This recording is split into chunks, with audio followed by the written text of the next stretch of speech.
Hello guys, welcome back to my channel. आज का हमारा टॉपिक है व्यक्तिगत विभिन्नताएं। इसके पहले वाले वीडियो में हमने दो टॉपिक कवर किए थे। एक था वृद्धि एवं विकास की अवधारणा और दूसरा टॉपिक था समावेशी शिक्षा की अवधारणा। तो अगर आपने वो वीडियो नहीं देखा है तो आप प्लेलिस्ट में जाकर देख सकते हैं। आइए स्टार्ट करते हैं आज का हमारा टॉपिक व्यक्तिगत विभिन्नताएं। हमारा फर्स्ट क्वेश्चन है, व्यक्तिगत भिन्नता का क्या अर्थ है?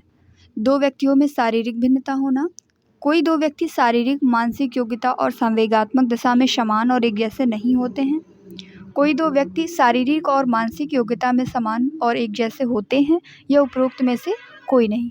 तो यहाँ पर व्यक्तिगत भिन्नता अपने आप में डिफरेंस को शो करता है।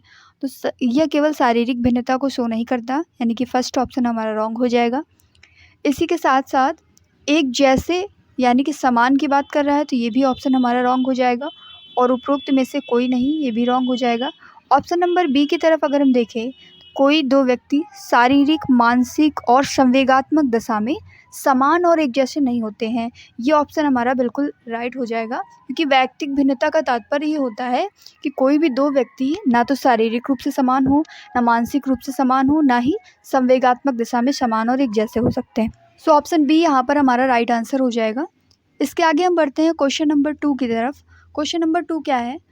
अध्यापन के समय अध्यापक को निम्नलिखित में से किसका सर्वाधिक ध्यान रखना चाहिए?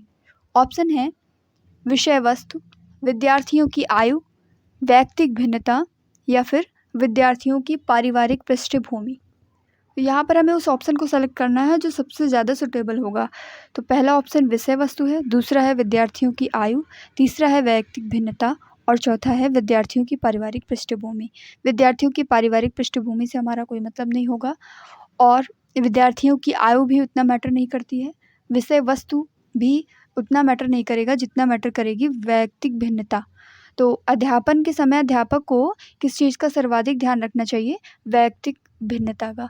इससे फ़ायदा क्या होगा कि जब शिक्षक जो है छात्रों की व्यक्तिगत भिन्नता की जानकारी उसे होगी, तो उस व्यक्तिगत भिन्नता में उसे क्या क्या पता चलेगा कि जो छात्रों का बुद्धि स्तर है, जो उनकी समझ का स्तर है, वो अलग अलग छात्रों में अलग अलग होगा। तो इस जानकारी के आधार पे शिक्षक जो है अपना अधिगम कार्य अच्छी तरीके से कर सकता है और अधिगम कार्य करने में सफल भी हो सकता है।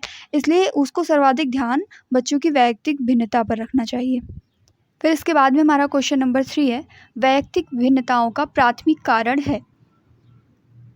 हमें यहाँ पर बताना है कि व्यक्तिगत भिन्नताओं का प्राथमिक कारण क्या हो सकता है।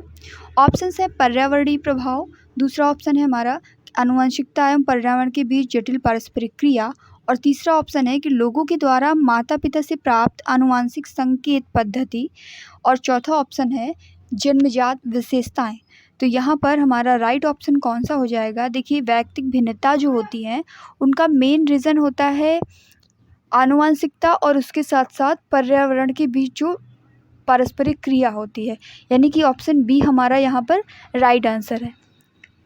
क्योंकि जो बहुत सारे मनोवैज्ञानिक हैं उन्होंने शोध किया और शोध करने के बाद ये सिद्ध किया है कि जो शारीरिक, मानसिक और व्यक्तित्व की विभिन्नताएं होती हैं उनके लिए वंशानुक्रम भी उत्तरदायी होता है, और उसी तरीके से जिस वातावरण में बालक रहता है उसी के अनुरूप उसका शारीरिक, मानसिक, संवेगात्मक और चारित्रिक विकास होता रहता है। तो इस वजह से वंशानुक्रम का और पर्यावरण, इन दोनों के बीच पारस्परिक जो अंतरक्रिया होती है उसी के कारण व्यक्तिगत भिन्नता उत्पन्न होती है, यानी कि ऑप्शन बी हमारा यहाँ पर राइट आंसर हो जाएगा। फिर इसके बाद में हम आगे बढ़ते हैं क्वेश्चन नंबर 4 की तरफ। क्वेश्चन नंबर 4 है कि भारत में अधिकांश कक्षाएं बहुभाषी होती हैं। इसे शिक्षक के द्वारा किसके रूप में देखा जाना चाहिए? क्या एक परेशानी के रूप में देखा जाना चाहिए, एक संसाधन के रूप में, समस्या के रूप में, या फिर एक बाधा के रूप में? तो हमें यहाँ पर बताना है कि भारत में अगर अधिकांश कक्षाएं बहुभाषी हैं तो इसको शिक्षक को किस रूप में देखना चाहिए? परेशानी के रूप में बिल्कुल भी नहीं देख सकता है, ये एक नेगेटिव पॉइंट है, और समस्या के रूप में भी नहीं होगा, बाधा के रूप में भी नहीं होगा। जो बहुभाषी कक्षाएं होती हैं वो एक संसाधन के रूप में प्रयोग होती हैं, क्योंकि इससे छात्रों की व्यक्तिगत भिन्नता पता चलती है, और वहाँ पर अगर व्यक्तिगत भिन्नता को ध्यान में रख के उसका प्रभावी उपयोग करेंगे शिक्षक शिक्षण अधिगम की प्रक्रिया में, तो वो कुशलतापूर्वक अपनी अधिगम की प्रक्रिया को संचालित कर पाएंगे। और ऐसी शिक्षा बाल केंद्रित शिक्षा होगी। सी हमारा यहाँ पर राइट आंसर हो जाएगा। ऑप्शन नंबर सी यहाँ पर ऊपर हो गया है और बी नीचे है। ध्यान रखेंगे राइट ऑप्शन हमारा सी है, संसाधन। So hopefully you like the video and subscribe my channel. Thank you so much guys. Thanks for watching.